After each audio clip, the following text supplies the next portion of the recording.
Connectivity का, administration का और आप लोगों का बहुत सहयोग रहा है हमें। हम तीनों के मिलने के कारण ही आज एनसीआर एरिया होने के बावजूद झज्जर बहुत ज़्यादा कंट्रोल्ड है। आप देखेंगे इसकी एडजॉइनिंग जितने भी दिल्ली के एडजॉइनिंग डिस्ट्रिक्ट्स हैं हरियाणा के, उनमें से सबसे अच्छा कंट्रोल इस समय झज्जर में चल रहा है। हमारा जो डबल होने का रेट है वो भी हमारा 17 से लेके 21 तक आ चुका है और रिकवरी रेट बहुत अच्छा है हमारा 72% के आसपास है। फैटेलिटी हमारी 1% से नीचे है और 7 डेथ हो चुकी हैं और जितनी भी डेथ हुई हैं उनका हम ऑडिट करते रहते हैं। ऑडिट करने के बाद ही उसको एंटर करते हैं। ऑडिट में ये देखा गया है कि झज्जर में जो डेथ हुई हैं वो सारी कोमॉर्बिड कंडीशन में हुई हैं। कोमॉर्बिड कंडीशन ये जैसे कुछ एक का बता दूं आपको, एक बर्न्स केस थी 75% से ऊपर उसका हुआ था, एक कैंसर पेशेंट थी, तो इस तरीके से कोमॉर्बिड है। एक हाइपरटेंसिव और डायबिटिक थे, तो अदरवाइज़ बिना कोमॉर्बिड के हम लोगों ने ध्यान रखा हुआ है। इसके लिए 2 कॉल सेंटर चला रखे हैं हमने 24/7, एक डीसी ऑफिस के वहाँ चलता है, एक हमारे यहाँ चलता है। इनका रोल यही है कि जो भी होम क्वारंटाइन में पेशेंट है उसको डेली 2 से 3 बार कॉल करना, उसका पता करना कि उसमें कोई ऐसा साइन सिम्टम तो नहीं डेवलप हो गया जिस कारण से हम सचेत हो जाएं और उसको फिर आके डॉक्टर के पास रेफ़र करते हैं। दोनों जगह होता है। अगर वहाँ पर भी किसी की कंप्लेन आती है डीसी साहब के ऑफिस में जो चल रहा है तो हमें व्हाट्सएप के जरिए आ जाती है। हम उस पेशेंट को खुद फॉलो करवाते हैं हमारी टीम से, डॉक्टर को भी कहते हैं। और इसके अलावा मैं ये बताना चाहूँगा, हमारे पास फ़िलहाल अभी 690 केसेज आ चुके हैं पॉजिटिव और हम लोग टेस्टिंग कर चुके हैं 21,520 टेस्ट कर चुके हैं।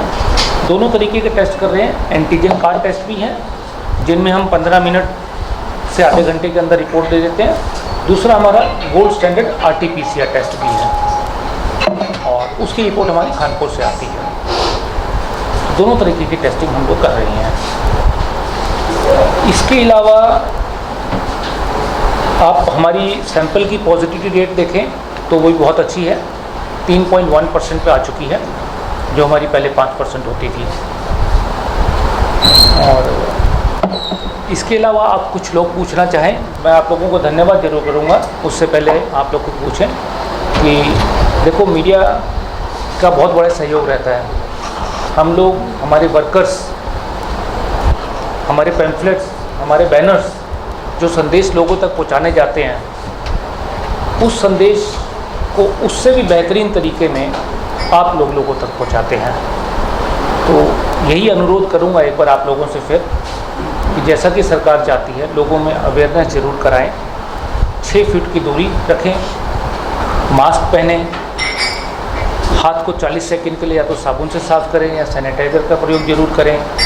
दूसरा, जो बड़े बुजुर्ग हैं, छोटे बच्चे हैं, प्रेग्नेंट फीमेल्स हैं, जो कोमॉर्बिड, हाइपरटेंसिव, डायबिटिक इस तरीके से हैं, प्लीज़ घर से ना निकलें जब तक कि बहुत ही आवश्यक ना हो। बाकी लोग भी घर से ना निकलें। कोशिश करें कि एक वायरस को, फैलाव को रोकने के लिए जो प्रिकॉशंस हैं, यही सबसे बड़ा रोल प्ले करेंगे। तो हमारा और सरकार का सहयोग दें। हम सब मिल के इस ज़िले में ये सुनिश्चित करेंगे कि इसको कंट्रोल में जल्द से जल्द ला सकें।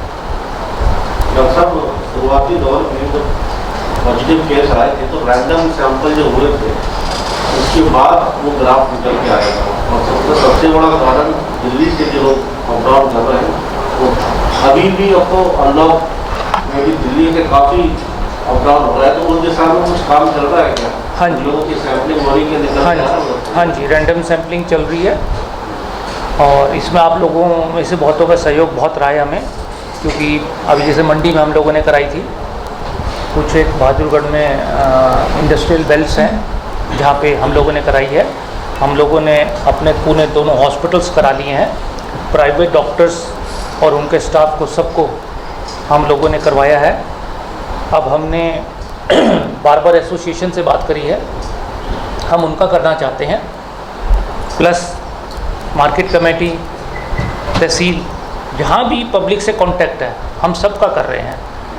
उसके अलावा जो डिलीवरी बॉयज़ हैं उनका हम लोग करना चाह रहे हैं। केमिस्ट एसोसिएशन से भी हम संपर्क में हैं, क्योंकि उनसे भी काफ़ी लोग संपर्क में आते हैं, उनका भी हम करना चाह रहे हैं। तो इस तरीके से हम उन ग्रुप्स की रैंडम सैम्पलिंग कर रहे हैं जहाँ से हमें लगता है कि उनके कांटेक्ट में पब्लिक के काफ़ी लोग आते हैं। सर, होम क्वारंटीन को लेकर किस तरह से मॉनिटरिंग करते हैं आप लोग, क्योंकि 14 डेज के लिए इवन दैट उनकी फैमिली खुद पेशेंट है, वो 14 डेज के लिए पॉपुलेशन एरिया के अंदर रहते हैं, तो 14 डेज के लिए किस तरह की मॉनिटरिंग आप करते हैं ताकि वो लोग बाहर ना निकले, उनके परिवार का कोई सदस्य वो भी बाहर ना निकल पाए, ताकि और लोग हैं वो रिस्क में ना पाए? क्या मॉनिटरिंग होती है आप लोगों की? जैसे कि जो पेशेंट होम क्वारंटाइन में रखा जाता है उसको मैंने आपको बताया कि एमओ डिसाइड करता है इसको होम क्वारंटाइन में रखना है कि नहीं रखना।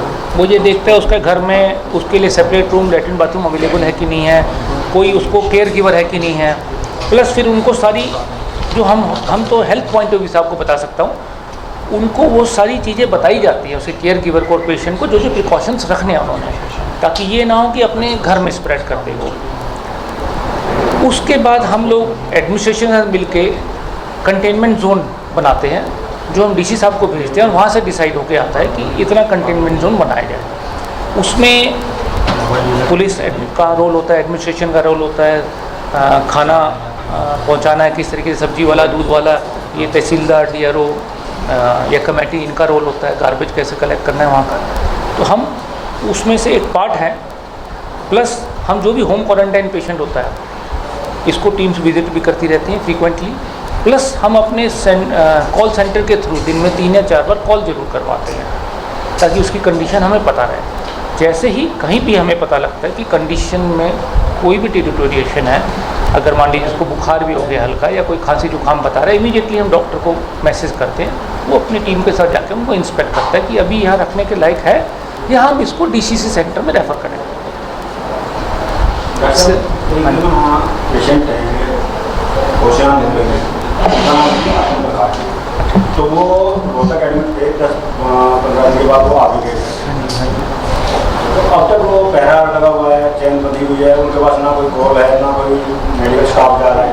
अब रोज़ उनका फोन आता है, यार अब तो बंदे रह गए, वो आगे गए, ठीक हो गए, आ गए हैं वापस।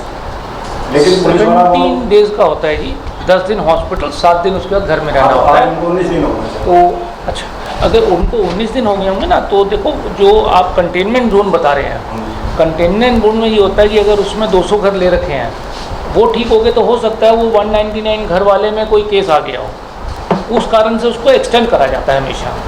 फिर भी आपने बताया है, इसको नोट कर लेते हैं, पता कर लेते हैं कि वो कंटेनमेंट जोन अभी तक क्यों एग्जिस्ट कर रहा है। अब कंटेनमेंट जोन के लिए जो स्पेसिफिक अभी बातें जिन्हें बात की, अब उसमें आप कितने एरिया को लेके चल रहे हैं, जो भी एक हम लोग 50 to 100 घर ले लेते हैं सिचुएशन को